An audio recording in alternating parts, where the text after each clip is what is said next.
capacities, including the petitions of the Director General of the Economic Unit, Prime Minister's Department, Secretary General of the Ministry of Domestic Trade and Consumer Affairs, and Under Secretary Economics of Ministry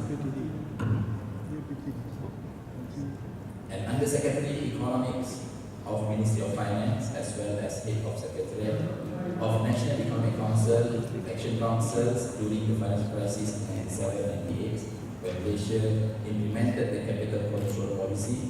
He was also seconded to the Malaysian Institute of Economic Research MIER during 1995 to 1997 as the Executive Director.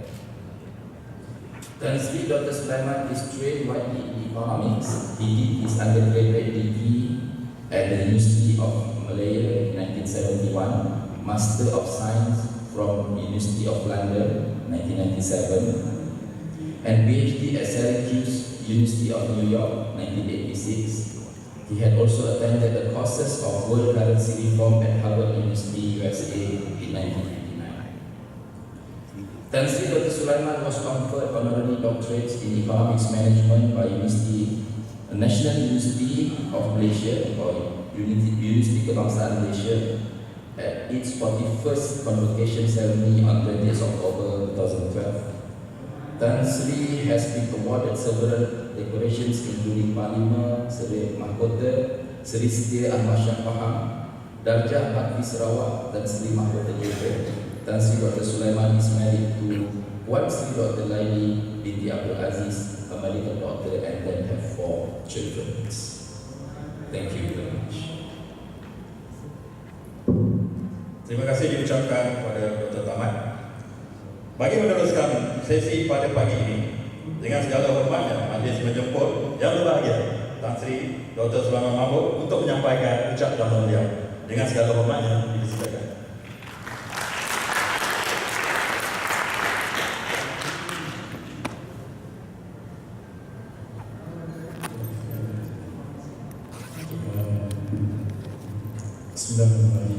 Assalamualaikum warahmatullahi wabarakatuh. Salam sejahtera, selamat pagi. Saya Muslim Days, Taman, tadi Dr. General, Profesor, Izai, sahabat saya, Dr. Izai, sahabat saya, Profesor, para sekalian, bila saya menyampaikan bersyukur kepada Allah SWT kerana saya diselamatkan dan peluang untuk bertemu dengan Datuk Profesor sahabat sekalian di sini. The topic given to me is something like urus takdir dan pembangunan ekonomi, which is quite a broad topic, and I'm not sure whether I'm going to take the subject right or not. I think that's good. When you keep broad topic, you can take from any angle. If it's too narrow topic, I'm going to go for depth and be difficult. So the sponsors have been fair to me by giving me a very general topic and give me a chance to deliberate on the topic. Urus takdir in English is governance. Very part when they started introducing governance, they used Malay word as takdir urus. And then only become urus takdir and kucing. Sometimes when we introduced first use sustainable development as pembangunan mampan, we got the word dictionary from Malaysia, bahasa the word is bahasa Sunda, means sustainable. And suddenly over the years, the word mampan become mampan. I don't know, maybe there's some Chinese journalists who word mampan. They don't pronounce it mampan, it's mampan, but mampan. It's not mampan. I'm sorry, something maybe from Kelantan. I think so. We got the word from Jakarta, Singapore tak ada, dan the word Malaysia dictionary ada, dan bahasa Sunda mampan. Over the years, I don't know. Anyway, just like that. But thank you for inviting me. Just a short history. I think topic given to me is very important to me. I was once, I was one first president of the National Integrity, Institute of National Integrity, but gave me the task. Dr. Sulaiman, I want to extend your service. The minute there, at the point of the first president of the Institute of National Integrity, which is very integrity. When Najib took his post, he said, there are 3 qualities of civil servant: efficiency, effective, and the one with integrity. The last part, the last factor is the most important. Without this, the other 2 will kill. A person who is efficient and effective, he will kill you, unless integrity is there. So integrity is very important. So when I was in integrity, I was trying to promote a culture of integrity from respect to private sector. I was trying to promote 3 aspects. One is corporate governance, good corporate governance. Because my experience in 97 at the crisis, it was corporate governance that really calmed me down. Very bad corporate governance. So they got a high finance committee to establish a report on corporate governance, led by the second aspect was trying to promote integrity was business ethics. You cannot regulate ethics, but we want to be more ethical. Again, ethics, talking about match fixing in badminton now, that was 2 days ago. And also talking about some a lot of game fixing, so even football, that was years ago. And many of our guru put in charge because of the DTE question. That's question of integrity. Ethics is very important. In the context of a company, is governance. So what is the essence of governance? In the corporate sector, maybe you're talking about greater accountability. What are the instruments that enhance good governance? Those days we learn administration. We talk about public administration. Then we talk about public administration may not be so great. So there's business school will call it business management. They buy it about business administration, they change business management. There's a change. Then over the years, they develop corporate governance. Another field to talk in business school. So why that's all there? So the topic I'm going to talk today is about corporate governance and economic growth. Way back in the 60s and 70s, we were busy building capacity, building roads, building highways, building energy plants, building water treatment systems, and so government took the lead to private sector speed. But in the 80s, we began to privatize. 84, we privatized. 84, we have the first privatization project. Then we privatized telecom. Dan back to macam-macam lah, IC, mask dan sebagainya. So we privatized services because private sector became very strong. So there is enough capacity in private sector to run, manage enterprises. So we have that. So moving towards privatization, and of course, masa itu was Dr. Mahathir, over Office of IT. So that disease called privatization was rooted not in the modern countries, but in developed countries, especially UK. So that concern became very important to take up the idea of privatization.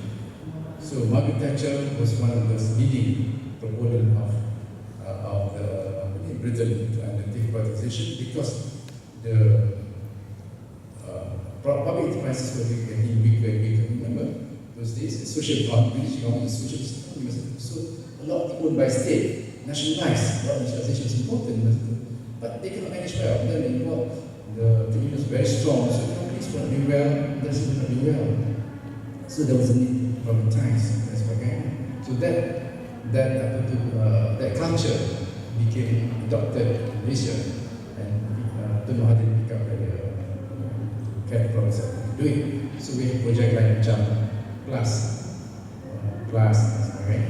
so when we have privatization, we have what was public monopoly becomes private monopoly. Public monopoly like water supply, electricity, tenaga, telecom, these are by nature public monopolies. Many textbooks have taught you, many Trump have taught you, these are public monopolies, But when you convert with privatization, you convert them into private entities, they become private monopolies. So public service entity which concerned with supply of water, supply of food, supply of energy to us, that's concerned to all of us, that's concerned to us. So that becomes private entity. And when you have private entity, what is the guiding rule? It's always profit maximization. So the bottom line is always important. The bottom line profit is very important. So, an entity that is supposed to provide water to you, electricity to you, put profit as its major criteria, that's critical. Theoretically, when you privatize, you must have a competition law. But we don't have competition law in this. You have to dekat for the horse. Kenapa bawa win hari? Yang hari, kata duit, nak boost academics, scholars coming up, privatization, competition law dan sebagainya. We never come up. Competition initially came out in 2011. So it's very 25 years to come up. So the knowledge did not expand, but people, managers market short of time, they want to deliver fast. So theoretically, privatizing when you have a competition law. You don't have competition law. Competition law came in 2011. So we have this problem. So we set up MIER. MIER is just regulatory body looking at technical standard. I'm talking about governance still. Still talking about governance, how you the government industry when you privatize them. So we don't have a law, competition law. Neither we have a competition commission. So we don't have this thing. This ultimate 2011, which is 25 years after we privatized our first public money. So I'm just looking interesting in the company academicians, something you want to know. So when you have a law we privatize, then we rely on technical standards. When technical standards, engineers take over. This length, this strength, road dan sebagainya, betul tak? Fair enough. But what about economic standard? There's a competition. No? How does this privatized entity look into consumer welfare? Do they care about consumer welfare? Dan sebagainya. So this is come to the forefront. No? And so we have technical standard run by engineers to Kawasan TNB, Kawasan IE, now Kawasan Telecom. It's just technical standard. But law is beyond that. Economy is beyond that. There's business standard, there's competition, there's fair trade. We don't have. We don't have these things, so it's not in place yet. So that's why. So when we have this privatization undertaken, and then slowly we realize that a lot of consumer concern left behind. It's always profit. It's like the shareholders will come to the bottom line. So where do you go from there? So having talked about that, so this is another we have good infrastructure sama sekali. Tapi kita belum ready. Kita belum siap sama sekali the softer side. That's why infrastructure you can be roads, plus dan sebagainya. Plus kita buat dan kita buat all the highways. So we may have first class infrastructure or first world standard, but we still have the world mentality, the world institutions. That's what Kuala said. Nations have first world infrastructure, but the world mentality, we said that, not me.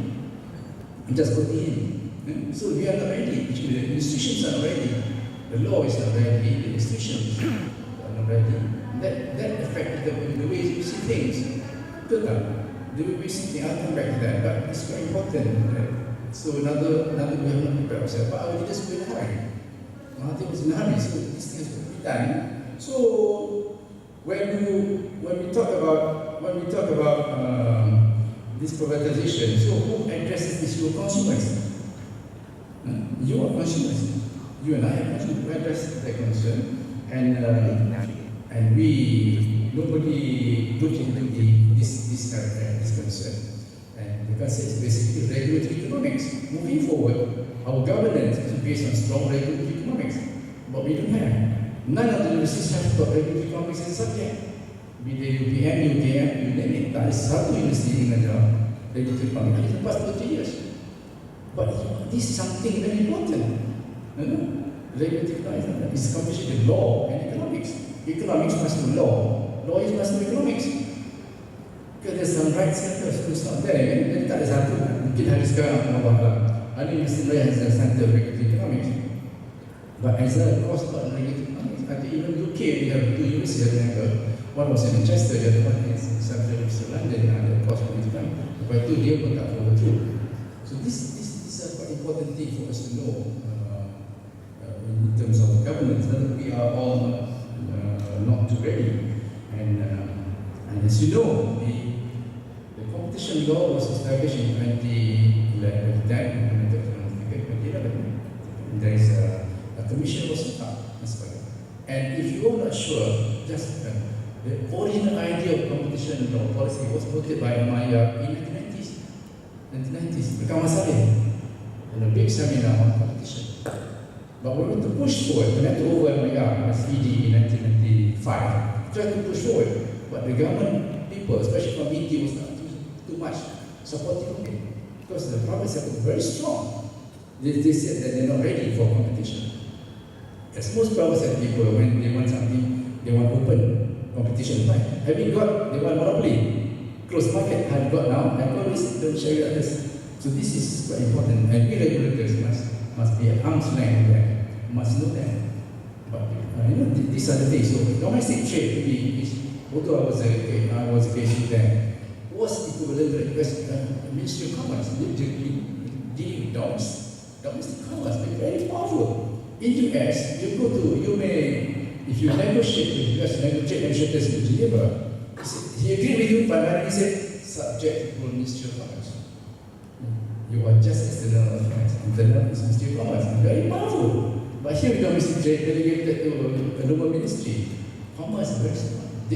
The strength, the efficiency, the competitiveness of the domestic industry is commercial. But we have a ministry that is not powerful in that way. And MIER's role is to protect the industries. So protect industries. And then go for international trade to get all the import these trade walls, import walls being demolished. So whenever you go through the table, we must facilitate trade to bring down duties.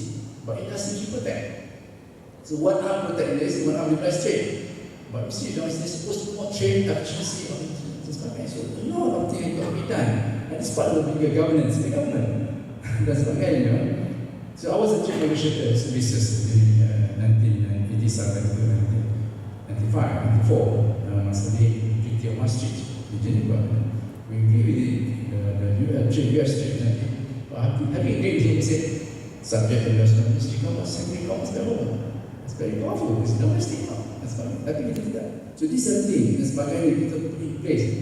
Good governance in the private sector to ensure competition. Okay, so that brings me to another topic. Have you talked about economic regulation and sebagainya? So we are left with what to promote business ethics. Business ethics cannot be regulated, cannot be enforced. So we like people to have ethics. With the first class infrastructure and third world mentality, you have to have good ethics. It's difficult. So we want to promote a good fair trade law. Now, if you do not have competition, the second round is fair trade law, which means you will be fair. You want to make sure you don't have pollution, you don't have cartel, you don't have market fixing, dan sebagainya. So these are what we call restrictive business practices under fair trade law. But we don't have fair trade law. So so it just relegate. It's very important in business ethics, good governance, to just business ethics. You never get done. Dan sebagainya. So there are a lot of price fixing and sebagainya. And in our context, in our country, in our culture, our corporate culture, the business, they want to make it. This chamber is very powerful. They will decide, they will tell the members to sell at this price, which is price fixing. And they can bring out to form horizontal integration, vertical integration. You take this my product, this must be private. And here you have horizontal, which is against all the good competition law. These are the things yang kita nak move to good governance in the private sector and sebagainya. So when you have the competition commission in place, you have the three cases on display. You have the power council, producer session in somewhere in Pahang, Presiden Kebangsaan, telling the members to sell this price. Your product that you cheap, your price kecil. Kalau fix the price, sebab itu dia kata, parti tak biasa, tak tahu. Hari ketiga, we have a case about two airline now, which has been fined, in the newspaper, fine, by having integration, they want to cut their route, there's no competition. So by having the organized, they reduce competition, the consumer is convinced to be better with better competition. Now you cut the route one, I won't use this route. one company, that reduces competition. So the governance of the industry is affected. So the NYCC, the Competition Commission, has got to take court, make a ruling, call them up, and find them, then each can say. So these are things itu belum masuk still banyak kes kan. Jadi banyak jadi industri berbiasa dengan governance, industri dan sebagainya. So now they are exposed to something. So be careful we have these laws because in economics competition is good for the consumer. But before we get the law, we have consumer protection law. If you know consumer protection law, there is a consumer protection tribunal under Islamic state. There was a precedent here who preside cases. Thousands of cases have been filed by consumer against our industry. Man, I wasn't president council at the time, but I was in a case with that.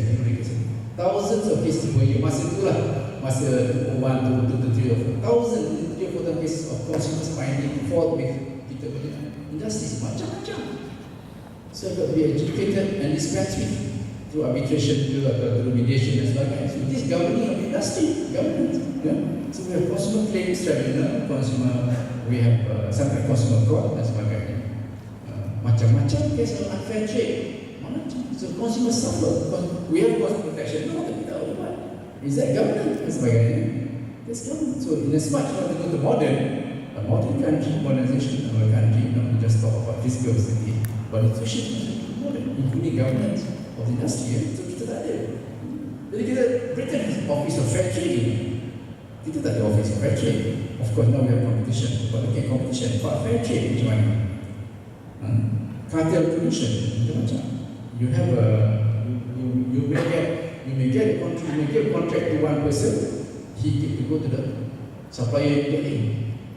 He thinks the price high, he goes to another contractor, supplier, the same price prevail. I cannot get it here, I go to Ipoh, the same price prevail. I cannot get Ipoh, I go to other staff, same price prevail because they are members of the Pengerusi. So the price fixing, that's again. These are the things governing our industry. Governance is very important. But in UK, you have fair trade law. This thing is covered, you can take action. So what governs business to business and business to consumer? Business to consumer is consumer protection, but business to business is pollution, cartel, and so price fixing. So these are things in our industry, and many of us cannot know. But we at MIER did study, did study. There are a lot of anecdotal evidence. Banyak orang datang cerita tapi tak nak quoted. I tell you, I experienced this. But can you quote them? It's called anecdotal evidence. I cannot quantify it, but many people tell you, sorry, that's our industry, our common industry. So we got to move forward into a developed country status. This thing must be addressed and good corporate governance of industry and sebagainya. So I touched about that. We have consumer protection in order to make sure that our consumers don't suffer. We have consumer protection law dan sebagainya. So I move forward this now for privatization, and then I talk about lack of competition law to manage this entity dan sebagainya. Then we try to develop ethics, but we have problem with ethics because we have a lot of unfair trade practices dan sebagainya. I've done Office of Fair Trading dan sebagainya. And then we have consumer protection law, yes. We have consumer claims tribunal, yes. We do have thousands of cases dan sebagainya. So this menunjukkan berapa banyak kita punya inequities in the marketplace because of lack of governance dan sebagainya. So we have got to address. And at the moment, the Malaysian Competition Commission has several cases already in court, and one is going to go for Tribunal of Appeals Tribunal. There's a competition appeal tribunal. I am a member of that tribunal. We have a case to be filed that appeal the decision of Malaysian Competition with respect to the issue of petition. Now, when you move to a rich country, what do you normally see? It's always the role of market. Market is important. In economics, market is important. Right? Market should be efficient. Market should not be discriminatory, for example. This is the essence of marketplace. There's enough that we learn in the textbook in economics. A large market is to make sure nobody can influence each other. But is that so in the small countries like this? Does market prevail? one function of the government is because of market failure. So government must provide some services for public good because markets fail. There is uncertainty, there is lack of information, that's why so government have to complement the market so that there is fairness in the marketplace. But if you talk about markets, then we have price control in Malaysia. If you have market-wide price control, is that only government industry? But we have price control. There's price control act, I don't know what is the law, price control act, PCA, price control act 1946. Before Malaysia, before Malaysia was from 1946, before I was born. So that one used to govern communism. To make sure movement of goods, services, necessity control, that's a price control act. But where you see that law, I said to control prices and for example, I give you. So we have price control, right? In the context of managing inflation, right? We make sure that the price be controlled. We decided about 2 or 3 weeks before the festivities, like puasa, Deepavali, atau Raya Cina, look at the market prices, decide the average, fix it. That's price control. So on the very day when you Raya, you cannot have prices higher than that. So it was a risk. Why the government need to control the prices? So these are the things, the governance of it. So we need to price control to control inflation. That's why, of course, very carefully. Just careful. But people may learn the trick. Raise the prices before the festivities. 4 weeks before that price go up, and then we try to average the price is higher anyway. So this is the governance of it. You want to move to developed country? This is what Pak Allah said. We have first class. We have first world infrastructure with the world mentality. That's sebagainya. Ethics not. So we want to take advantage kalau law is not very clear, then take advantage, give you advantage. These are the things. So we have this problem. We're talking about market. We're talking about market, then we have price control. And when we have price control, it's not only meant to control prices during festivities, but also during normal times. So a lot of industrial goods, especially macam construction, are essential goods. That is price control. That's price control. When you have the price control, you decide the prices. Okay, you decide the prices. And then when there is a price increase, they appeal to you. You control the price of output, but you cannot control the price of input. A lot of pharmaceutical products, the price to control. So they want to control the prices, but the input prices go up. Macam mana? That's sebagainya. So how do you see the governance of the economy, governance of commerce industry in our context? We are talking about market-based economy, which is the essence of the developed country. High-income country. This is the thing. The market must function. The market must be clear. Must be able to clear products and services dan sebagainya. Non-discriminatory the market. So we have price control. How do you address this concern? And when you want to control the price, you control the output price, but input prices are going up. So when they decided to control that chicken, the cost of corn goes up. How much you can control corn? So you got to control all along the line. You can't do it. And sebagainya. That brings me the issue, for example, like steel. Siapa involved in steel industry, steel prices katakan masih go up very high. Okay, we want to their demand. If we don't allow the price to go up, then they create artificial scarcity, shortages here and there. Kita tak tahu macam mana nak implement. They can cut the supply by creating artificial shortages, artificial scarcity. So they put up price increase. When you put price increase, the Ministry of Trade will have got as a regulator price, it's got to address the price increase. I remember when I was the controller under the law, was the controller price, the law 201 to 203, was 204. I was the controller under the law 146, price control act, PCA. Dia minta next year. There are about 7-8 companies, one minta RM8. Dato' Isaac minta RM8. Dia tu minta RM1,400. So came to see us, hantar all the big gun jumpa kita, macam mana ni? Look, my price $1,400. I want your price to $1,400 per ton. And the other one, the range one RM80. And I'm the controller macam mana ni? Kalau dia buka datang sedih-sedih semua sampai tak ada very expensive. If one company can supply at the price, at the price increase, that must be efficient. Not be efficient.